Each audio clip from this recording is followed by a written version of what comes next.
안녕하세요. 허브경제TV입니다. 오늘 볼 종목은요, 엔캠이라는 종목을 좀 보도록 하겠습니다. 좀 분위기가 좋지는 않죠. 2차전지도 마찬가지이기도 하고요. 아니, 중국이 싹쓸이 했는데 한국 거를 왜 써요? 라고 하면서 대기업 탈출의 초비상이다 라고 하면서 위기의 K바이, 배터리, 이런 얘기들이 좀 뉴스가 나와주고 있는데, 내용이 꽤 길어요. 그래서 요거 간단하게 좀, 말씀을 좀 드리면, 한국의 배터리 핵심 소재 기업들이 줄줄이 적자를 내고 있다. 중국산 소재가 너무 싸고 질이 좋다. 배터리만 놓고 보면은 확실히 우리나라 기술보다는 중국 기술이 조금 더 앞서 있는 걸로 아닌가라고 생각이 돼요. 거기다가 대량의 물량이 나와주고 있고 값도 싸고 그러면 우리나라 배터리 사업 기반이 조금 무너질 수 있지 않을까라고 생각하는 그런 내용이다라고 보시면 됩니다. 현장에서 보시면 포스코 퓨처엠 같은 경우가 좀 사례가 나왔는데 이 내용 중에 있다라고 생각하시면 돼요. 이거 좀 내용이 좀 길어서 제가 요약을 하는 거니까. 세종시에 포스코 퓨처엠 응급제조 공장 14개 라인 중 9개가 멈춰 있다. 그리고 연간 7만 4천 톤 생산 가능한 공장 가동률이 거의 한 30%밖에 안 되고 있는 실정을 보여주면서 야, 정말 우리나라 현실은 조금 어렵구나라는 것들이 보이는 거죠. 배터리 4대 핵심 소재, 점유율 같은 것들을 우리가 좀 놓고 보면은 양극재 같은 경우도 우리나라가 16%에서 11%로, 중국은 71%에서 81%로 늘어났고요. 음극재 같은 경우도 2.8에서 2.5로 떨어졌고, 중국은 87%에서 89%, 얘네들이 다 갖고 있네. 그쵸? 분리막 같은 경우도 7.3%에서 3.3%로 반토막이 났고, 중국은 80%에서 89%로 늘어났네요. 전해액, 우리가 엔캠을 보는 게 전해액 때문인데, 전해액도 10%에서 거의 6%로 떨어졌고, 중국은 75%에서 76% 정도로 늘어나는 모습이 보여주었다. 라는 얘기죠. 그러면서 이제 중국 소재가 굉장히 저렴해요. 국내 배터리 기업조차 중국산 구매를 확대하고 있는 모습이죠.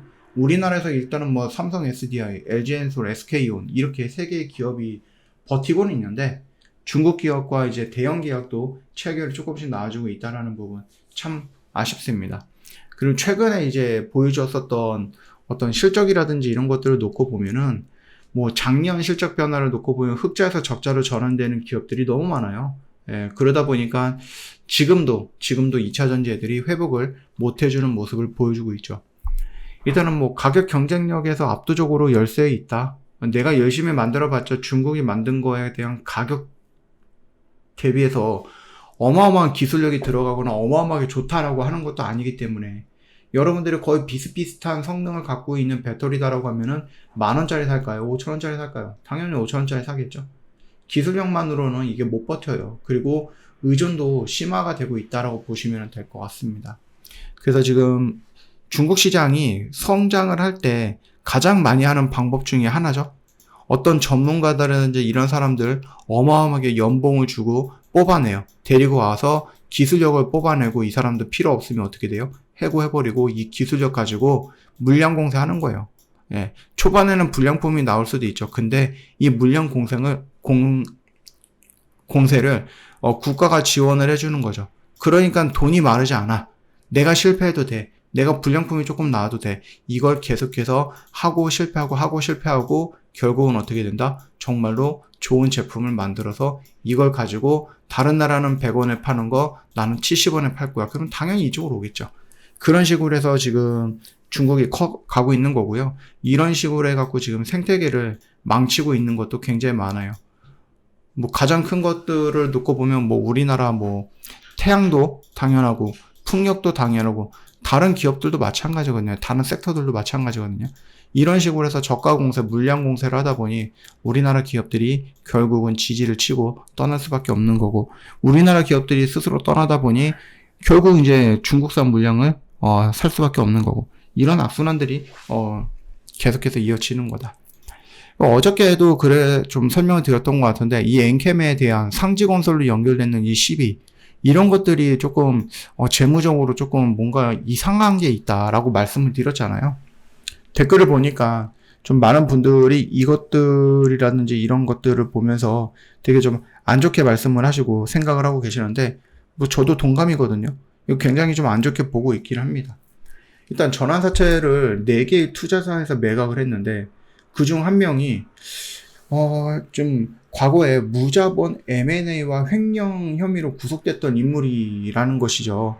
그러다 보니까 야 이것도 이거 뭐 상지건설을 비롯해서 뭐 광무라든지 중앙첨단 소재라든지 엔캠이라든지 이런 것들 가지고 또 뭐 하는 거 아니야? 이런 것들이죠. 이 인물이 일단은 뭐 실명이 나오기보다는 이제 위씨라고 좀 나왔네요. 성이 위씨인 것 같아요. 그래서 이 위씨가 연예인 기획사 출신이라고 합니다. 그래서 코스닥 과거 기업이 디지텍 시스템스를 무자본으로 인수한 뒤 자금 유출 횡령 등으로 파산시킨 전력이 있는 기업 사냥꾼으로 지목이 된 인물이에요. 그 인물이 이번 12 투자로 그 위씨가 있는 투자사는 5배 이상의 수익을 거둘 가능성을 있고 상지건설은 이를 통해서 유동성을 확보하긴 했지만 투명성, 도덕성 논란 일어날 거다. 시장에서 의심이 되고 있고요. 지금 이것들을 놓고 본다고 했을 때 이재명 뭐 대선 후보가 지금 정치판에서 좀 대통령이 될 가능성이 일단은 지금 확률성으로는 높죠. 지지율만 놓고 보면은. 그러면 대통령이 됐을 때 과연 정치판에 이런 것들이 어떻게 활용이 되고 어떻게 이용이 되고 어떻게 악용이 되는지를 좀 막을 수 있을지는 모르겠지만 그거는 이제 너무나도 먼 얘기인 거고요.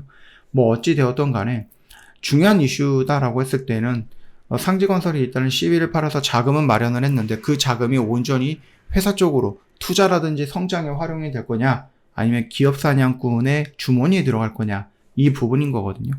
뭐 일단 나름의 긍정적으로 우리가 생각을 해본다라고 했을 때에는 돈을 벌었으니까 상지건설이 일단 유상증자라든지 CB를 통해서 돈을 벌었고 그 주가는 뭐 당연히 좀 연결되어 있는 뭐 자회사까지는 아니더라도 지분으로 연결이 되어 있는 엔캠에도 긍정적인 모습이 연출될 수 있고 단기자금 조달 타이밍이라든지 아니면 정말로 이게 뭐 그 돈이 상지건설로 해서 돈을 벌었던 것이 엔캠의 성장을 위해서 투자가 될 것인가 뭐 이런 기대감이 조금 더 긍정적으로 볼 수도 있기는 하죠.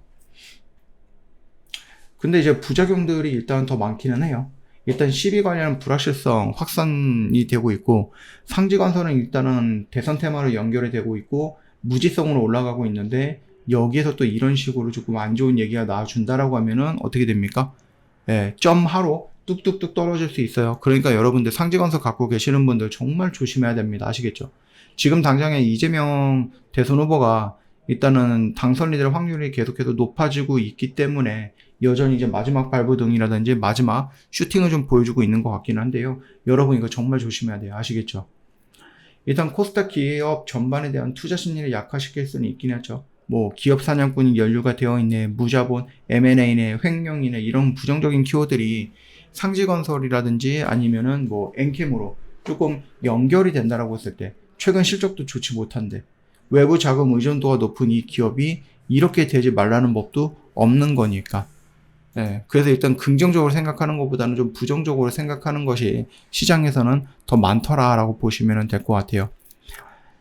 저는 생각을 했을 때는 저는 솔직히 말씀드리면 이 구간이 여기가 저점이고 57,000원이 저점이고 추세를 돌려 나가려고 좀 보여줬던 액션이었구나라고 생각을 했거든요. 여전히 그렇게 생각을 해요. 그 생각이 무너지는 것은 결국은 이 57,000원 라인을 이탈하는 캔들이 나와줘야 되겠죠. 이 저점 라인을 이탈하는 캔들. 제가 이 구간, 앞에 있는 구간 이런 데보다 여기서 나름 그래도 신뢰가 조금 있다라고 판단을 했었던 부분이긴 합니다. 그럼에도 불구하고 한 번 더 확인이 필요하긴 했는데 결국은 밀려 내려갔고 그렇다고 하면은 요 라인이거든요. 제가 봤을 때는 요 57,000원과 요 70,000원 라인에서의 이 구간을 이 영역을 이탈을 하지 말고 지켜준다라고 하면 저는 다시 한번 추세가 전환이 될 가능성도 있을 것 같다라고 봅니다. 일단은 당장 차트만 놓고 봤을 때는. 물론 이제 시장이 더 중요하긴 하죠. 시장이 무너진다든지 아니면 업황이 무너지면은 전저점 깨는 것은 일도 아닐 거예요. 다만 시장이 버텨주고 업황이 버텨주고 그 다음에 이런 좀 자잘한 좀 불확실성한 또는 조금 불길한 얘기들이 나옴에도 불구하고 실질적으로 뭔가 딱 엔캠에 영향을 받지 않고 있다라고 하면은 저는 한 번 정도는 슈팅이 좀 나와줘도 이상할 자리는 아니라고 봐요. 물론 이제 이런 음봉이 나오지 않는 게 가장 좋았겠죠. 예.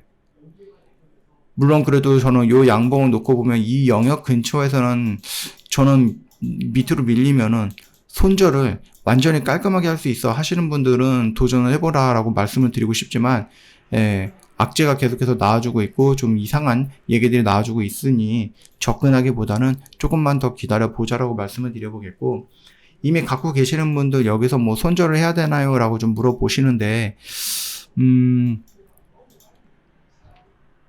일단은 여기 저점 라인을 지켜주는 거를 봐야 되겠죠. 예, 저점 라인을 지켜준다라고 하면은 여기처럼 한 번 정도 더 슈팅이 나와줄 수는 있을 것 같아요. 그리고 그 슈팅이 10만원을 돌파한다, 61선을 돌파하는 액션이다라고 하면은 저는 추세는 조금씩이라도 좀 전환이 되지 않을까라는 기대는 하고 있습니다. 그 점만 여러분들한테 좀 말씀을 드려보도록 하겠습니다. 이거 뭐 어떤 곳에서는 이게 좀 싼 가격이다라고 얘기를 하는 곳이 있는 것 같아요. 글쎄요. 물론 이제 이 고점 대비해서 보시면은 싸죠. 이거 지금 거의 한 40만 원인데 지금 6만 원까지 5만 원까지 떨어졌으니까 굉장히 싼 가격은 맞지만 싼 건 싼 거예요. 다만 내가 여기서 들어가야 되느냐라고 했을 때는 그거는 아니다라고 좀 말씀을 드리고 싶어요. 그 점만 좀 참고해 주시면 될 것 같고요. 혹시라도 여러분들이 뭐 이게 궁금한 거 있으시면은 제 댓글에 한번 남겨놓으시면은 그 댓글을 확인을 해갖고 제가 오늘처럼 내일도 영상으로 저의 생각을 좀 남겨놓도록 하겠습니다. 많이 활용해 주시고요. 같이 한번 좀 이 라인을 지켜주는지, 그래서 요 라인을 돌파하는지, 지금의 위치에서는 요 정도의 위로 아래로 가격 라인 정도 세팅을 해놓고 지켜볼 필요는 있을 것 같다라고 말씀을 드려보도록 하겠습니다. 일단은 2차 전지도 마찬가지고, 그 다음에 엔캠도 개별적으로 마찬가지고, 거기다가 엔캠과 뭐 연결되어 있는 일부 기업들, 거기서도 좀 나오는 좀 불확실성이라든지 아니면 조금 불안한 내용들, 그것만 놓고 보면은 그렇게 막 좋아 보이진 않네요. 그 점을 좀 참고해 주시면 될 것 같아요. 일단 조금 더 기다려 보자고요. 저 허브경제TV 공식 채널 정말 중요한 것들만 올려놨으니까 여러분 꼭 필요한 것들 참겨 보시면 됩니다. 저희가 막 200개, 300개 쓸데없는 뉴스들까지 다 보라고 하는 거 아니에요. 여러분들 그런 데서 에너지 쏟지 말고 필요한 것들만 찾아보셔도 됩니다. 영상 댓글에 뭐가 있습니까? 링크 클릭하고 들어오시면 됩니다. 여기 있는 모든 것들 다 무료로 여러분들 제공받아 볼 수 있습니다. 고생하셨습니다.